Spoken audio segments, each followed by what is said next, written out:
Welcome to the Plant Cunning Podcast, where we explore our relationship to plants, other people, and the mysteries of nature. Coming to you from the high Allegheny Plateau in central New York. We are your hosts, A.C. Stauble and Isaac Hill. So today on the Plant Cunning Podcast, I'm going to be speaking with Brandon Michael about astrological magic, medical talismans, and a lot of really interesting things. AC is in the woods this week, so it's just me and Brandon. You're going to really enjoy this episode if you're interested in astrology, astrological magic, talismans, any of this kind of stuff. We do a really deep dive into it. Also, this is the last week to get your early bird tickets for the Plant Cunning Conference. It's September 9th and 10th here at our small farm in central New York. And we have Matthew Wood, Kate Gilday, Lisa Fazio, Zamboni Funk, Eamon Bell, and a lot of other amazing herbalists, astrologers, and esotericists giving lectures, presentations, workshops, and plant walks. So if you want to get your early bird tickets, do that before July 28th. Okay, here's the episode. Today on the Plant Cunning Podcast, we're doing a solo host. AC's off in the woods, so I'm going to be interviewing Brandon Michael today. And Brandon, how are you? I'm excellent. Glad to have you invite me. This is my first podcast or interview ever. Cool. Well, I know of you from the Facebook group Stellar Sorceries, and that's an astrological magic forum on Facebook. And you've had some really amazing successes that you've posted about using astrological magic. So I really wanted to talk to you about your experience with it, about the kind of talismans that you're using, the kind of astrological magic you're using, and just get into the subject and get really deep into the subject because it's an amazing subject. So Brandon, first, how did you come to the planet path?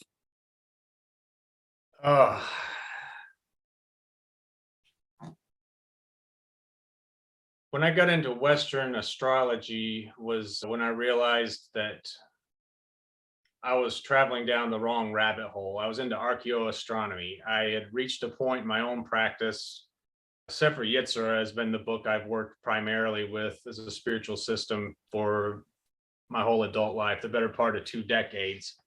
And there's astrological aspects in there, but there's no material in there to tell you what to do with it. It's just there. And I'm noticing everywhere, including in the Bible, there are astrological correspondences and information everywhere. You know, just as a simple example, you have the 12 tribes of Israel, the 12 zodiac, Jesus, the 12 disciples.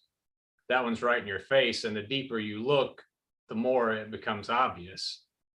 So I couldn't find answers to this. I didn't know that Project Hindsight or any of that even existed.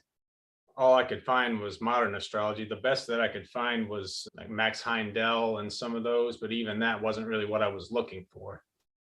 I dabbled in Goetia and Solomonic for a bit, and it got some results. It got some impressive results. And then I stumbled into a chance conversation with Cliff. People were telling me what I was trying to do was impossible. And Cliff said, "Hey, have you ever looked at Picatrix? Because if you haven't, it can do what everything else cannot do. So I recommend you take a look." And he said, "If you want to know how to do it, go find Chris Warnock." And that's what I did. And then I jumped into it fanatically, especially after the first talisman I made. It was a very big success and accomplished things, like Cliff said, that nothing else would do. So could you tell me a little bit about your motivation for diving so deeply into this and like what your first talisman was about? Well, my motivation was for my only child, my daughter. She was born with severe autism and ADHD that was so bad that doctors couldn't even identify it until I made the case myself. Like, it was so bad they couldn't even recognize it. Johns Hopkins, all these people had completely failed to make any difference. If anything, they made her worse. And nothing that I was doing was helping. So I'm like, something's missing.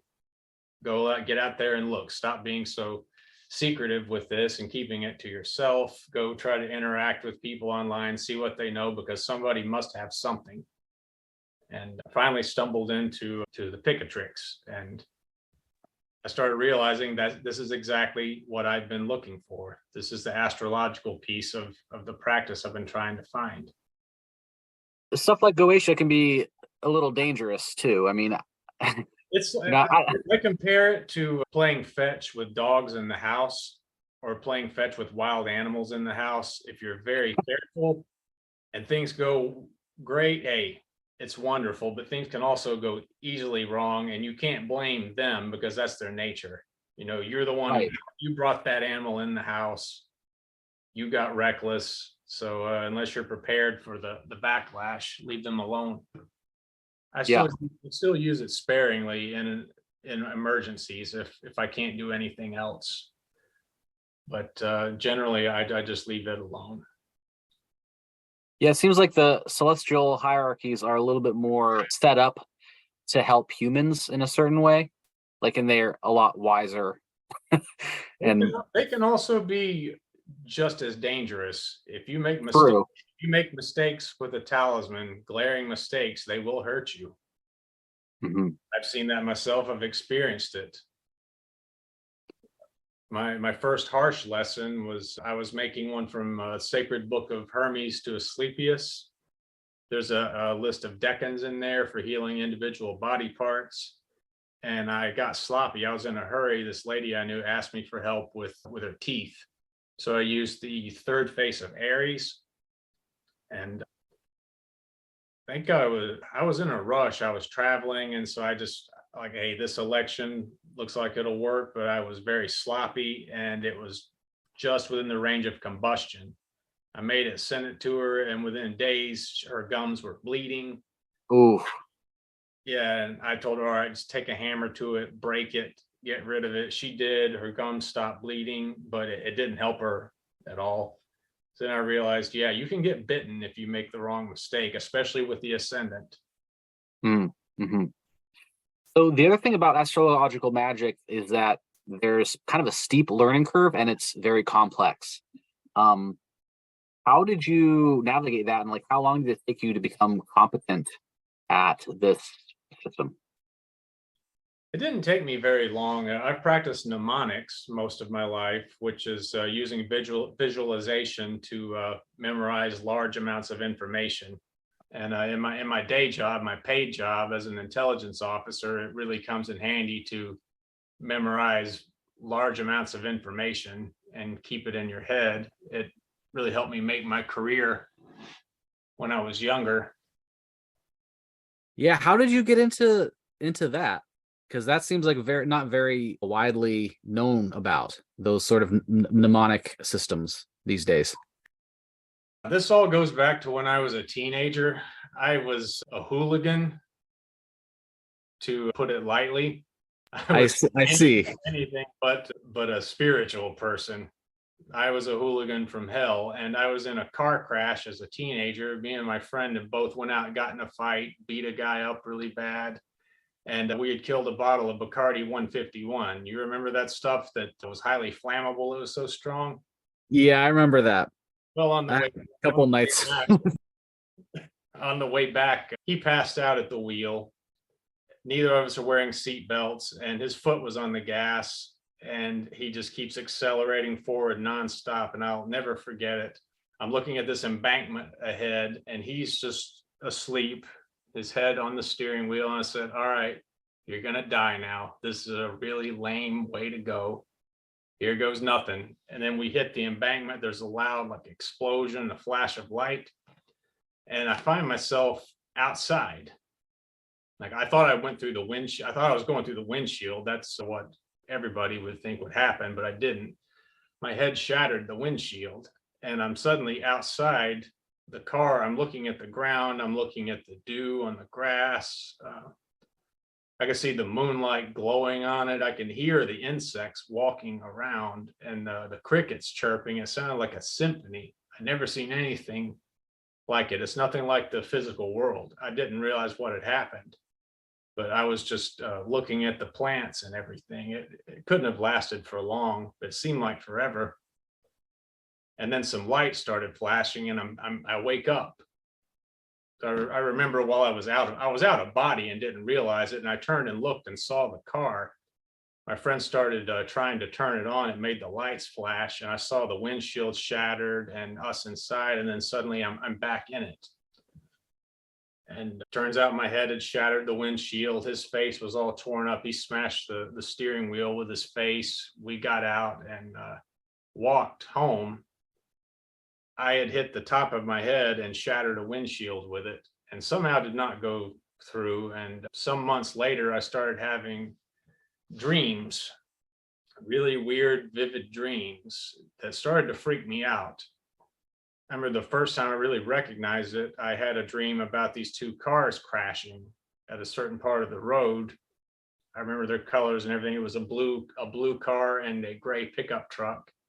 I wake up, I'm thinking about that. I go to school and I see it happen right in front of my eyes just a few minutes later. And I was like, all right, what is this? Something's going on. And it just kept on going. I would have all these predictive dreams. I was a big fan of Unsolved Mysteries. Do you remember that show? Yeah.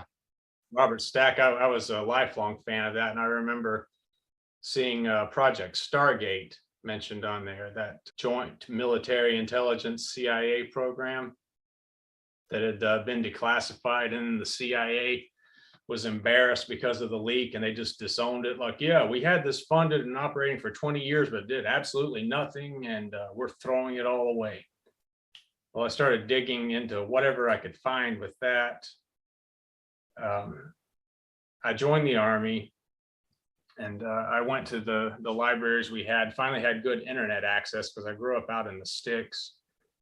And I dug up all information about that program that I could get my hands on. And it had manuals, instruction manuals. I looked up some of the guys who had been in the program, who taught how to do it, practiced it fanatically. But the more I did it, the more these spiritual type visions were happening. And I was still kind of agnostic. I wasn't interested in the spiritual side of it. I was just trying to use it for practical purposes. And I was seeing specific things that I had no way of knowing. And I started asking around people on the internet who seemed like they might know something. And one guy was an Ashkenazi Jew, and he recognized it immediately as I sent him drawings of it as Paleo Hebrew. And he still to this day will not identify himself as a Kabbalist. He refuses. He's paranoid about it because, his family in Europe were in the Holocaust. He has reasons. He definitely has valid reasons. But anyway, he taught me some of what he knew, and I practiced it. He pointed me towards Aryeh Kaplan's books, Meditation in the Bible in particular. That's, if anybody's interested in practicing Merkava, he explicitly lays out the process in that book. It's supposed to be super secret, but Aryeh Kaplan wrote it, put it out for the world, and Sefer Yetzirah takes it even farther. So that became what I did for well over a decade, and it worked really well up until my kid came around, and then everything started failing me. And I had been looking for the astrological piece that whole time. I'd been looking at ancient ruins, studying them fanatically, traveling to them, and nothing was really fitting. But then I found, hey, it was astrology itself all along. It was just the older form that nobody had been practicing. Right. Yeah, that's amazing. And I mean, and there is a lot of, like, the Sefer Yetzirah, it connects to that ancient astrology. So the Merkaba type stuff that you were doing, the Kabbalah, would you consider that more like mysticism and more like initiation type things rather than practical, or were there? It's definitely mysticism, but there is such an overlap with astrological spirits, because most everything you're going to see is of an astrological nature.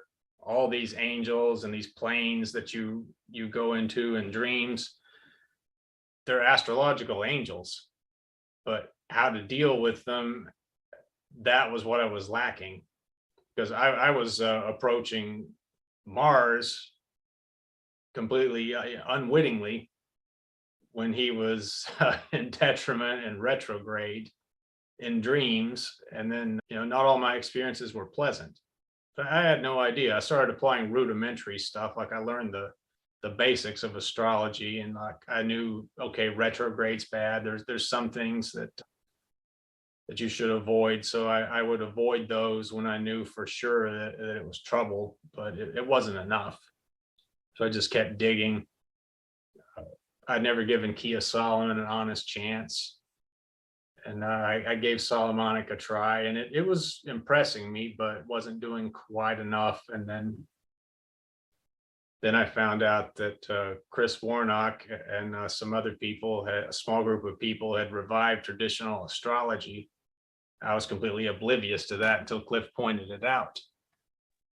Right. And so when you came to astrological magic, you already, in a way, had relationships developed with the celestial hierarchies and the celestial spirits. Absolutely. I just didn't know how to utilize it. Right. So I'm sure that made things a lot easier too. It did. And one of my first talismans was Sun in Leo. One of my first big successes is against diseases, and it was able to cure flu symptoms, and which I'd never been able to do with the practice I had done before.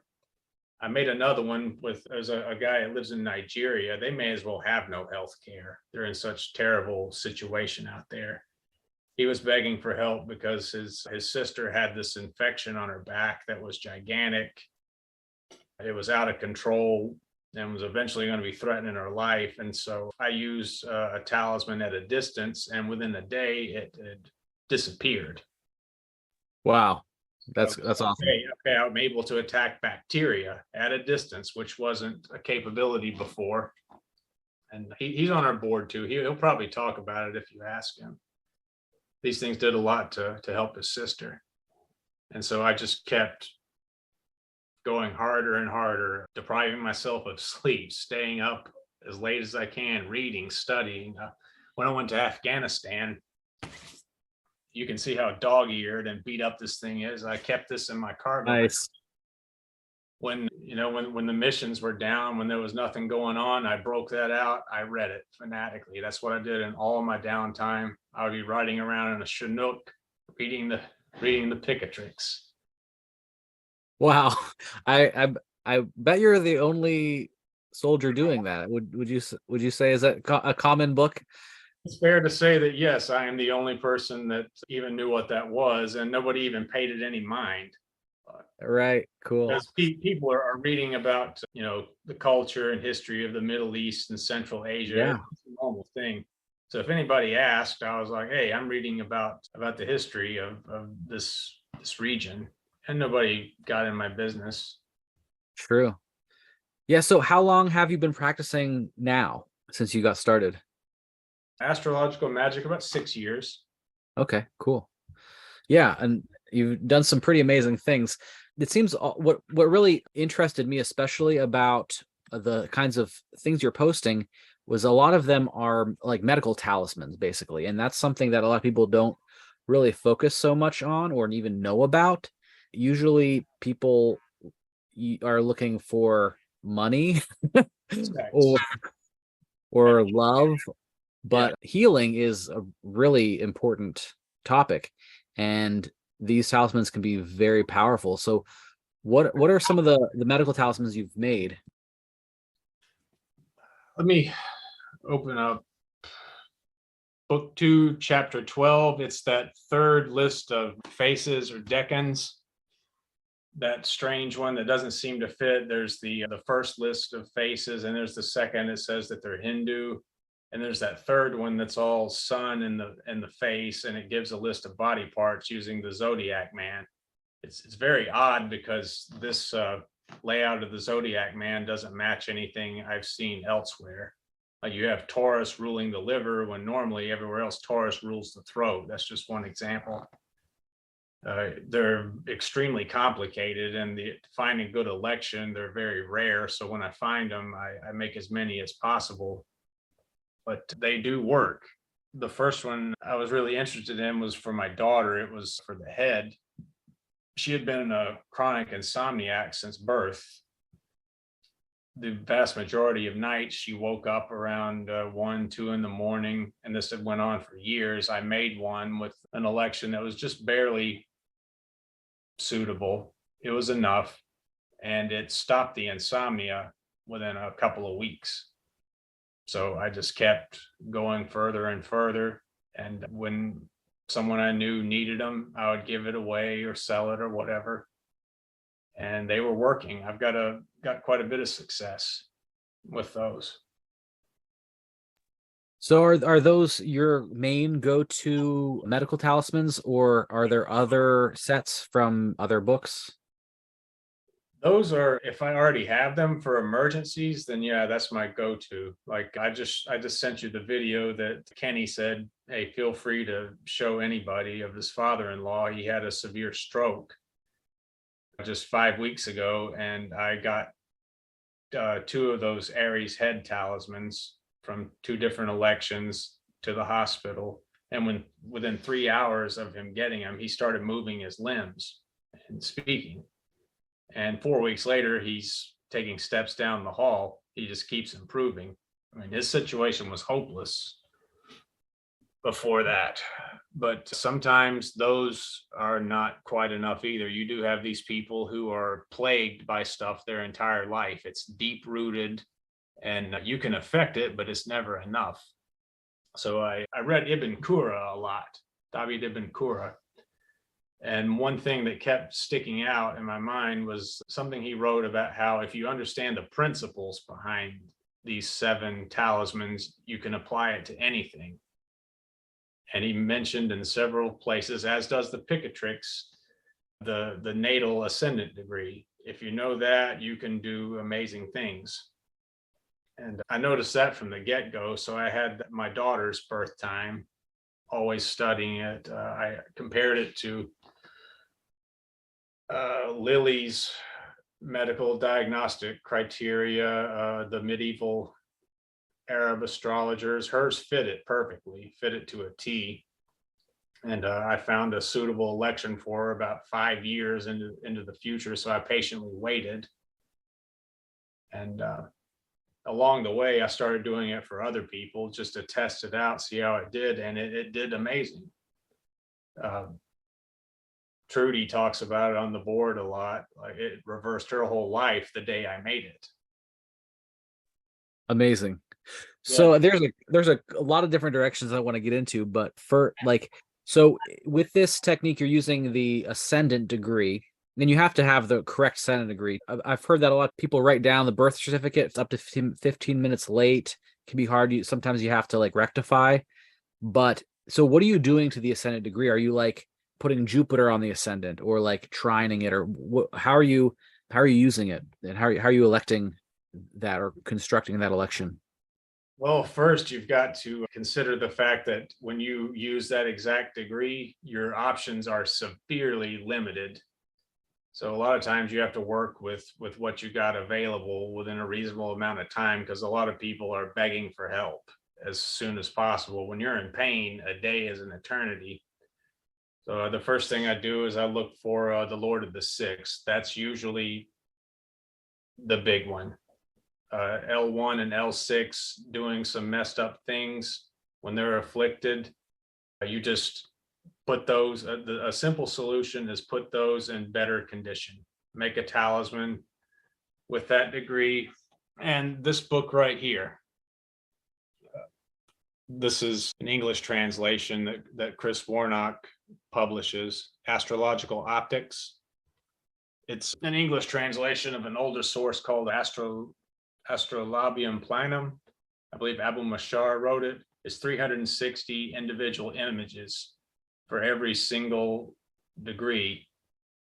Something else I found about this was that about 70% of the time they will fit the person to an eerie degree.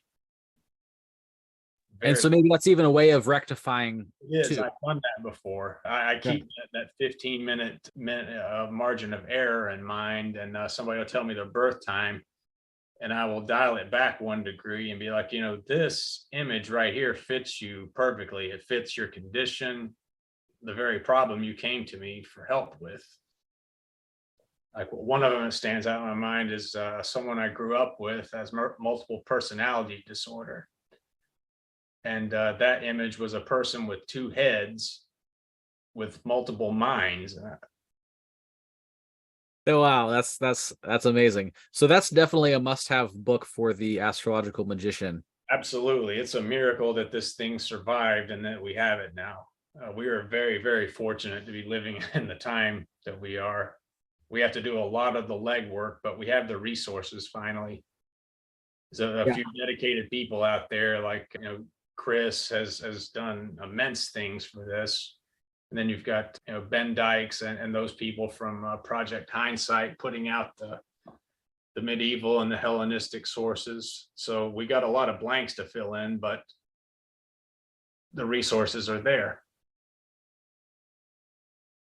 But back to what you were asking originally, how exactly do I do it?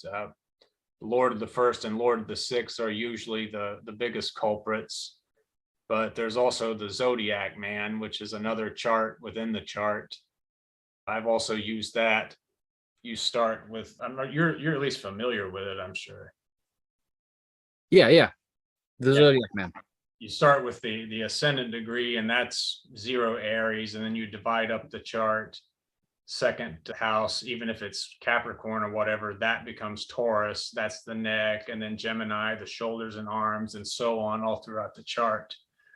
I go through that and then look in, Lily and Abu Mashar, Masha'Allah. They give extensive lists of what each planet will do in those signs, and if it's under specific afflictions, what that will do. And almost always it's going to match. Mm-hmm. A lot of research.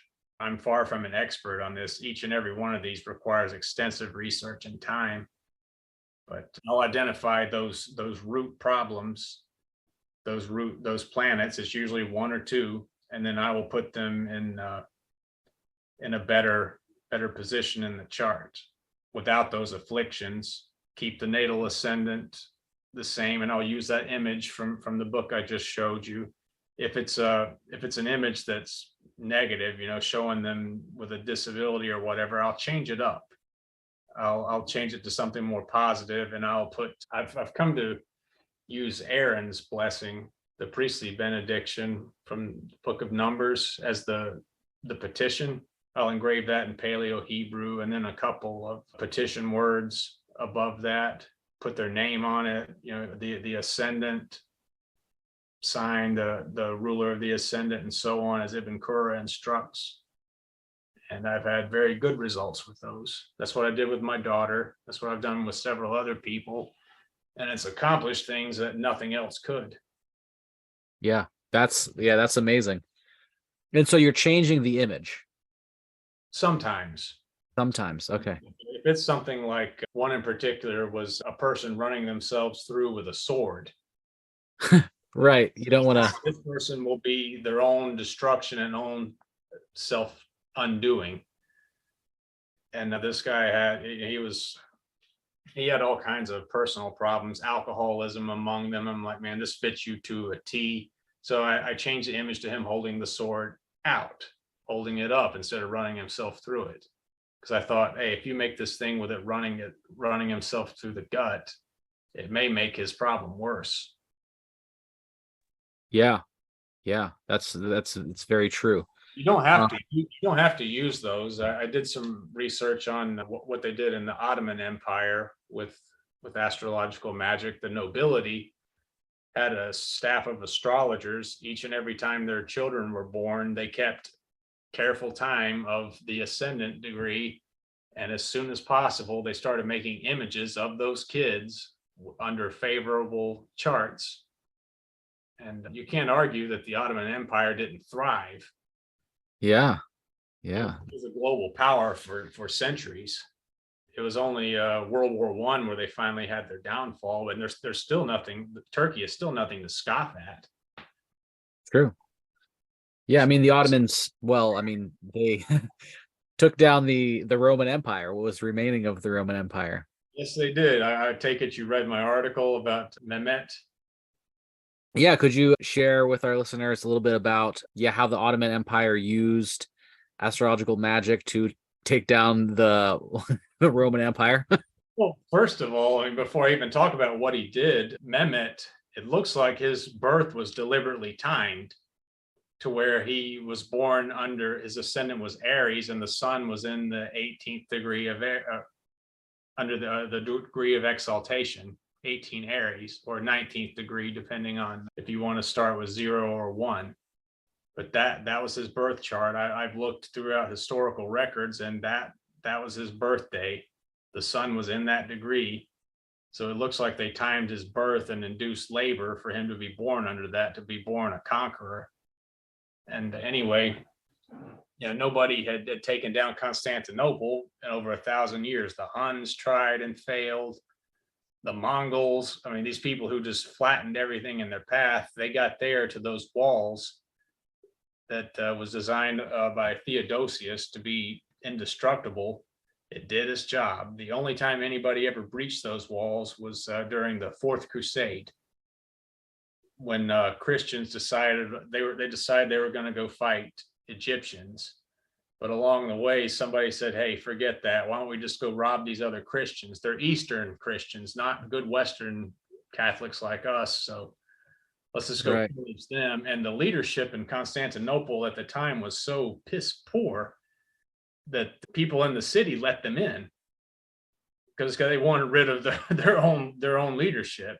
So they had the key people go and open up the gates and let the ships in just so they could be rid of their own leaders. That was the one and only time anybody had ever gotten in. And after that, things went back to normal. And then Mehmet shows up. They had been prepping for decades, maybe longer. They came with more artillery than anybody had ever seen in the world. They came with basilicas, which is still the second largest cannon ever made. To my knowledge, I think it was only surpassed by the Nazis in World War II. They made it more like a Moab, the mother of all bombs that we use today, just as an intimidation weapon. They show up with those things. It was the biggest cannon in the world. It could flatten anything in its path. He had thousands upon thousands of artillery pieces, and they timed it specifically around a lunar eclipse. And if you look at the eclipse, because this is all in historical records, the dates and times, he did his final human wave assault around that eclipse. And anybody else would have looked at this and said, this is a suicide mission. He risked everything. His whole kingdom would have been gone. But he succeeded. The timing was very odd. And not only that, but that particular lunar eclipse, if you look in Thabit ibn Qurra, a talisman for destroying a city, it matches the criteria perfectly. Wow. Yeah. There's no solid proof that he did this, but it is a little strange. He did have a staff of astrologers. It's no secret that it is historical fact that they timed that astrologically. They used elections to pick the time to start the attack. Right. And why wouldn't he have a copy? One of his astrologers have a copy of Thabit ibn Qurra. Khalid from Baghdad had it. They were the ones who paid for it to be written down. They hired Ibn Qurra to come over from Haran, and they paid him handsomely to write that down, among other things. So how hard would it have been for him his astrologers to have made those and then walked and threw around the walls of the city at night? Who's going to notice? Who's going to care? They're busy repairing the holes in their wall and dumping Greek fire on Ottoman soldiers. But anyway, he does that. And then if you look at the time that he launches this suicidal human wave assault and compare it to Al-Kindi's chapter on war and initiating battle, well, the outcome matches his descriptions perfectly.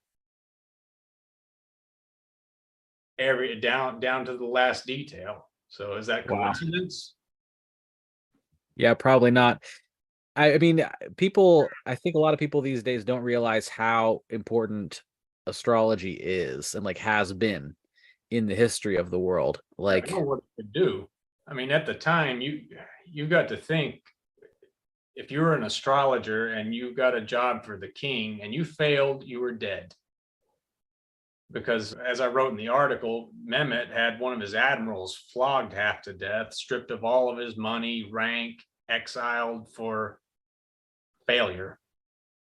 They did not tolerate failure, especially at that level. So if you were an astrologer, your words carried immense weight, and if the king failed, you were the first to get your head chopped. If you were lucky, you were going to be banished. I mean, that was absolute best case scenario. But well, seems like they did their job. they did their job very well, and that goes all the way back to the Roman Empire. Tiberius Mhm. is recorded as having part of his job interview. If they didn't get the question right, the astrologer was put to death. Right. Yeah, that's a famous story. Yeah. So I was reading another one of your articles that about the history of astrological magic, and there were some pretty fascinating pieces in there too. In this same area, we're talking about the Haran, where Thabit ibn Qurra was from, and that's kind of like the epicenter of astrological magic as far as we know. And like those the books from Haran are some of the most important sources in the Picatrix. And they retained their polytheism and actual like planetary religion well through the Muslim period by saying that their prophet was, because there were people of the book, and their prophet was Hermes Trismegistus. So that's pretty amazing. But what I didn't realize was that Göbekli Tepe, which is the most ancient archaeological site that we know of, that was in some way like it's these giant stone temples basically that are aligned with Stonehenge the 100. It dwarfs Stonehenge in every way. right. And it was built before people were supposed to be civilized, right? And it's aligned to certain stars, but it's only 20 miles from Haran. Correct. That's crazy. That's amazing. Yeah, it was built when mammoths and saber-toothed tigers and birds with 30-foot wingspans were all over the earth. Back when people were supposed to be little more than apes living in caves. Well, these people did something at least 100 times more complex than Stonehenge. They quarried stones that weighed between 10 and 50 tons, moved them uphill, and this thing covers the entire mountainside. They've only excavated maybe 10% of it, and what they found is blowing them away.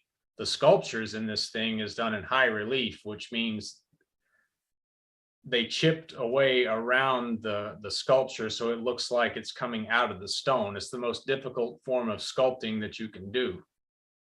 Right now, the academic consensus is they just thought this up for no reason, and somehow some genius sculptors figured this out, and they put this up for no reason. They dragged it all uphill somehow, 50-ton stones, managed to organize, I don't know how many thousands of people that would have taken, and they just did it.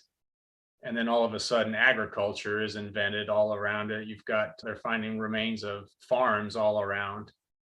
Towns start springing up. Urfa is right there, Ur, which you may recall Abraham in the book of Genesis came from there. They called it Ur of the Chaldees.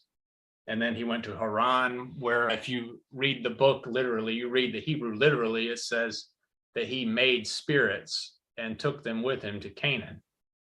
Wow. If you read it in the original Hebrew, literally word for word, that's exactly what it says, that he and his nephew Lot made spirits in Haran, and they took them with them.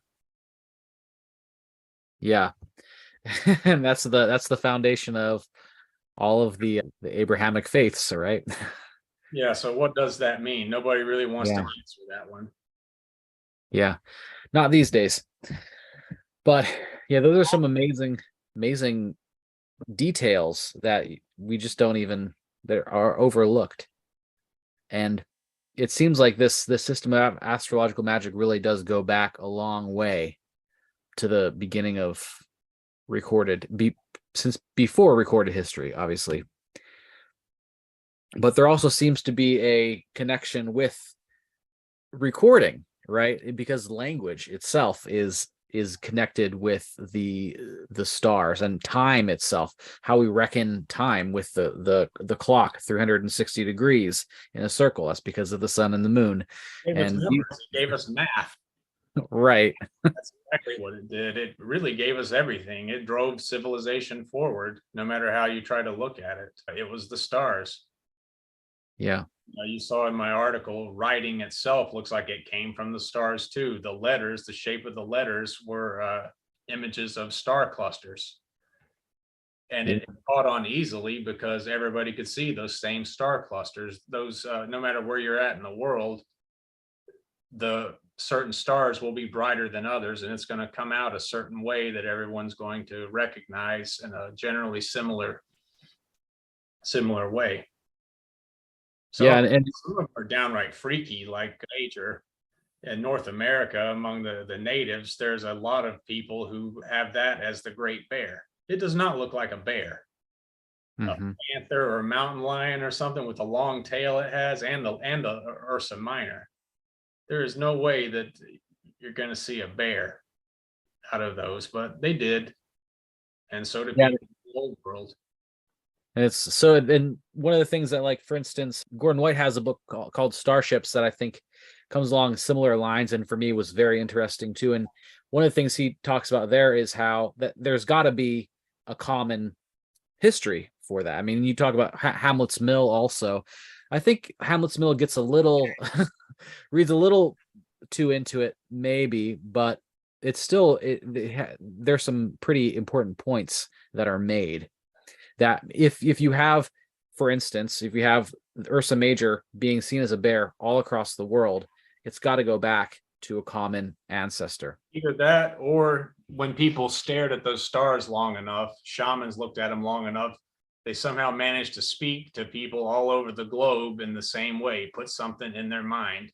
Yeah, they speak to the same spirit, right? Yeah, and if you look at the Mesoamericans, they're a whole different thing. They had different calendars. They had a 365-day calendar, which was unrivaled in sophistication until NASA got computers.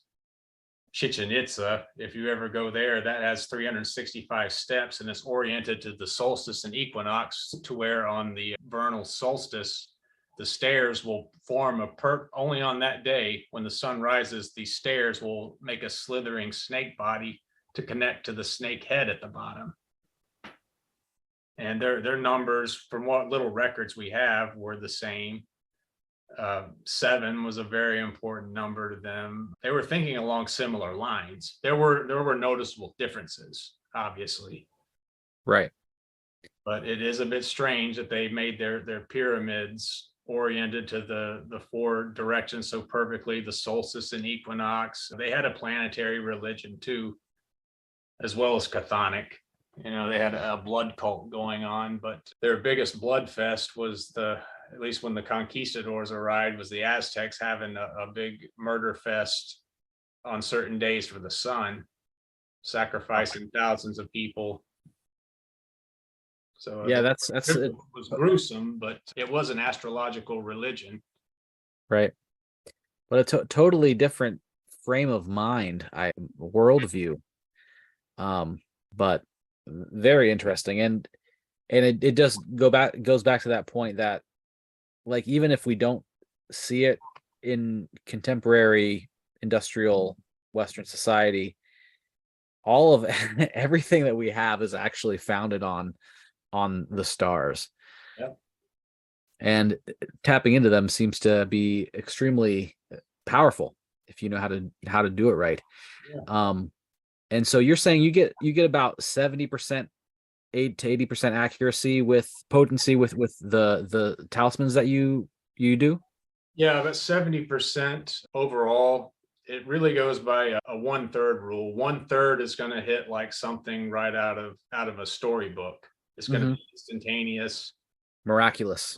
Like, miraculous, instant. yeah, There's like that. no questioning it. There's another 1/3, another 33% that's going to be slower, but it's going to stick. And then there's another third that do just a little or nothing. And then there's that 1% that you're like, oh my God, what just happened? I cannot believe my own eyes.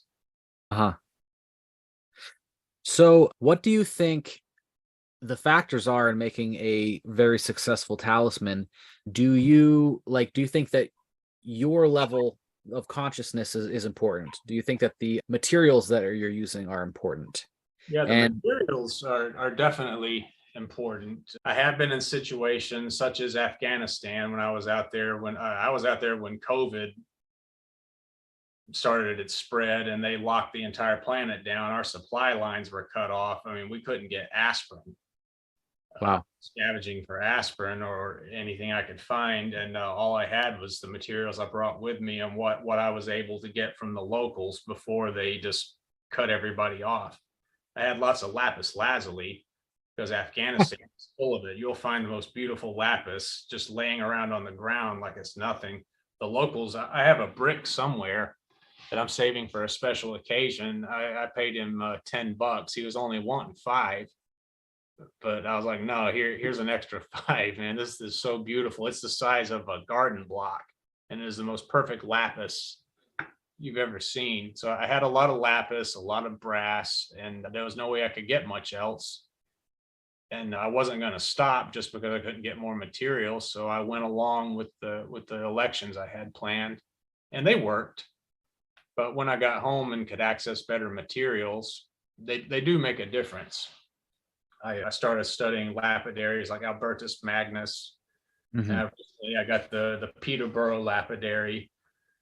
And one of my successes was, I think I found it in both Albertus Magnus and the Peterborough lapidary. It said that bloodstone has properties for the eyes, Mm. helps eyesight. So I improvised this election, that section of the solar decans that I was talking about. It vaguely mentions that the second face of Aries is for the eyes. It doesn't give any instructions or image or anything. So I said, okay, just make sure that the rest of the factors line up, put an image of a ram, and then with the petition words, heal eyesight. I used one of the Psalms for, and Yahweh opened their eyes as the petition. I engraved that on bloodstone, and this lady's husband is 90. He's 89 years old. I've gotten a lot of stuff to him. It's really helped him. He was a total skeptic. Now he's a big believer. He has poor eyesight, as you would expect a 90-year-old man to have. She gave it to him, and within a few weeks, he's walking around the house without his glasses. He can see perfectly fine. Wow. Puts That's them amazing. to read, but he generally doesn't need them all that much. So do you think that so obviously the elections are very important. And in the same way that the ascendant talismans that you're doing are key into the natal chart of the person being helped, do you think that that part of that percentage of what succeeds and what fails, do you think that has to do with how that talisman hits the person's natal chart, or is it something else? I've suspected that. I really have suspected that because we all do planetary talismans. That's the most popular. And when they actually hit is anyone's guess. Like, Cliff likes to talk about his second face of Aries. He had that thing around, he said, for years. And then he had this freakish thing happen where he got the inheritance from an aunt with no leg, with a prosthetic leg. The image is of a woman only showing one leg, but he had it for years. And then boom, there it hits. I've had the same experiences with others. There is no doubt that it came from that talisman. But Yeah, I wonder if there's like the timing techniques. I mean, in the West, we now have wondered, zodiacal is it a releasing. transit thing, or do you have to look a little deeper? Like Well, I mean, in Vedic astrology, there are a whole bunch of timing techniques and dashas, and so like different dashas will trigger different planets in your chart. You right. know what I mean? So I wonder if, I mean, something like that is going on too, where like there's a different, and we don't know. I mean, I'd have to. I don't think Cliff is going to give me his natal chart anytime soon. No, So and I don't blame him. After seeing, I've seen what it can do. He is not being dramatic. right. Only give it to someone you really trust, because you can do some serious damage with that. Yeah. But also you should be able to at this point, know how to protect yourself to a certain degree too. But um but yeah, that's why I don't give my chart out either. I would rather avoid conflict, though. Let's say you have Right. talismans all throughout your house. It can still cause you headache that you would rather Yeah. do. Yeah. So speaking of that, like what are some of your favorite like protective talismans? Like what would you suggest people go to if they want to, yeah, protect themselves spiritually? Saturn and Mars, you can't go wrong. Great Algal, Malefics. Algal has mixed results. Some people say Mhm. that thing draws fights to them, Hmm. and then other people report that it started unmasking people they thought they knew as they started seeing them a different way, and then there's destroyed relationships, destroyed friendships. Wow. But then other people have like pretty amazing stories with I remember one lady was being terrorized and harassed by her next door neighbor, and I believe she bought an algal talisman from Chris, and said that a month later that woman had a head injury and was no longer a problem. Eek. Exactly Yeah. a month after it arrived in the mail. She said that she felt it tingling in her hands, and it did its trademark messing with electronics, causing the lights to flicker. And they do that for me too. It's just how she announces her presence for some reason. And then that neighbor was no longer an issue. Wow. Yeah, and I wonder also like how much the placement of algal in the person's chart has to do with that too. It's hard to say. That's another case of a natal chart that I worked. One guy's son had severe depression, and he gave me permission to talk about this. His Mhm. son, he's about 20. He's a young guy. He was just all over the place with emotional problems, and he was begging for help, any kind of help. So I looked at when he was born, Algal's right there on the ascendant.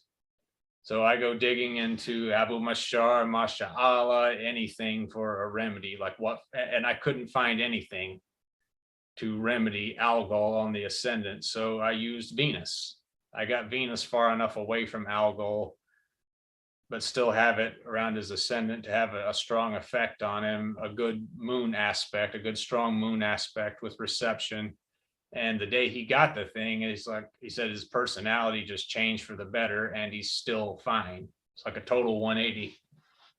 Wow, that's amazing. That was just guesswork. I had to put faith in Venus and Taurus as having good effects on him, and it did. Yeah. I mean, it's also relevant that algal is in Taurus, so that's It is now. it isn't. Yeah. That's the hard part. We're doing sidereal astrology with the fixed stars, and then tropical doesn't change. Right. Yeah, that's one of the other things as I'm learning Vedic astrology is well, it's going to be a while before I can figure out how to integrate those, but that is a nice thing. The difficult and nice thing about using fixed stars in tropical astrology is it kind of ties you to both astrologies, both systems. So when the effects are most pronounced, is it when the person acquires the talisman, or was it when the talisman is made? And when you make the talisman, are you like making it specifically for them and like saying their name, for instance? Oh, absolutely. Each Yeah. time I make them, I do extensive meditation beforehand. I actually, if I can, start the night before, incubating dreams, trying to contact that spirit and letting you know, hey, I need your help. I need you to ensoul this. I will get my petition prepared in ancient Hebrew. And then when the time comes, for about 30 minutes beforehand, at least, I will meditate, and I will do the incantations. And then at the precise time, I'll start engraving like crazy. I finally found a practical use for my speed art. And I was a Bob Ross kid. I was born in 1980, and I love Bob Ross, and I taught myself how to paint and draw, and I never found any practical use for it until now. Now I can crank out 6-8 talismans a minute. Wow. That's that's impressive. Battery powered engraver, and that's just doing it casually. I could probably do a lot more if I had to. So you do the battery powered engraver rather than like a regular diamond tip stylus or something like that? Yeah, I got the battery powered diamond tipped engravers. So they work for me just like a pencil. Awesome. With them at all. A Dremel, I don't recommend. That thing is giant. It's clumsy. It's going to make your stone or metal just fly across the room. But if you go to Michael's or Hobby Lobby, you can find diamond tip battery powered styluses. And you can order them on Amazon too. As long as you got just basic drawing skills, they work perfectly well. Awesome. Yeah, and the meditating beforehand, trying to contact the spirit, that does seem like an important part of the process too. So it's like all of these things, like the meditation and getting your consciousness to the right wavelength, the right vibration, as well as having the right time and using the right materials. It says so in Picatrix in book 3 and 4. And in book 4, it says something like the soul of the magician is like a gardener, and the farm is the cosmos. That I'm butchering it a little bit, but that's the gist of it. We're like a gardener, and the cosmos is nature and the fruits and trees. And then in book 3, after it talks about the operation of perfect nature, it's talking about the soul of the magician. And you're part of the chain. You're part of the great chain of being. You're the link, the focal point between the world of forms and the intermediaries of the visible stars and skies, and then the material world here on Earth. You are a critical part of that chain. And the talisman is the physical end result of all of that. I have been forced under certain circumstances to make them without all that extensive stuff, the Albertus Magnus way. No long incantations or burning incense. I've had to excuse myself from meetings before, and because I'm not going to miss this, and then go sneak off and make this thing, and then get back to the meeting like I went to the restroom. All I could do was engrave, and they work too. Okay. They don't pack quite as much of a punch as when you do all that other stuff. So I'm saying if it's a perfect election, don't throw it away just because you can't do all this stuff. Take advantage of it. It will work. But if you've got the option to do the other stuff, the incense, the best materials, use them, but always make do with what you have. If all you've got is brass, use it. It will work. Maybe not as good as silver or a specific gemstone or whatever, but it will work if the election is solid. Yeah, and speaking of perfect elections, those seem awfully hard to find sometimes. Yeah, that is a loaded term. Definitely.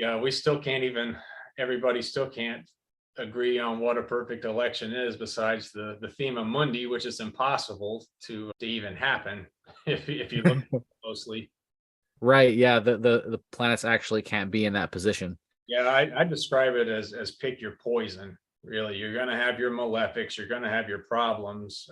Ficino had a way that he mentioned, because he was a physician to the Medici family.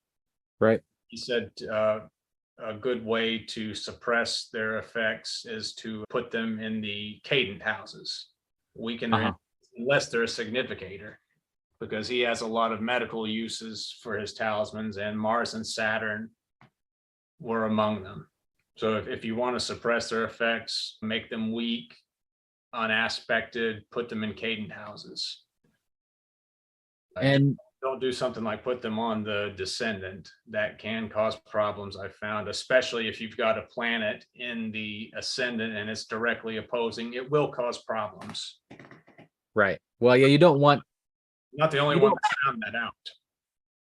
yeah, I mean you don't want Saturn opposing a planet that you're paying a talisman for. Definitely not Mars either, especially if Yeah. Mars, if the sixth house is Scorpio or Aries. I found that out. Yeah. Still don't regret making those talismans because they were literal once in a lifetime. They were those prophetic heads that Agrippa talked about. Uh-huh. Yeah.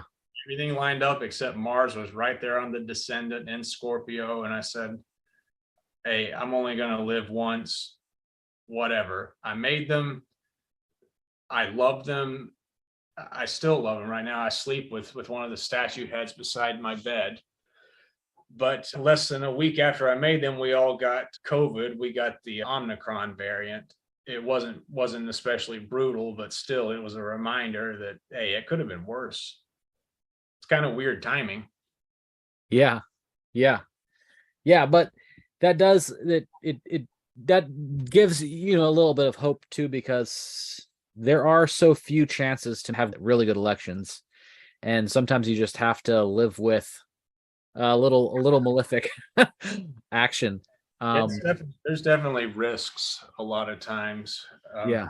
You got to find what you're willing to accept and what you know is not going to cause catastrophic damage, and just go with it. Yeah. Do you have any like favorite elections, like ones you're like, wow, everything was perfect for this one? Oh yeah. Yeah. Yeah, absolutely. Give me a second to think. I've had a lot of these where everything just worked out perfectly. Uh, I used one with my own natal degree, and I got promoted when it shouldn't have even legally been possible. I posted about that. I'm like, hey, here's the proof. Here's the orders that come from the Office of the Secretary of Defense. I had got my career torpedoed last time I was at Fort Meade, Maryland.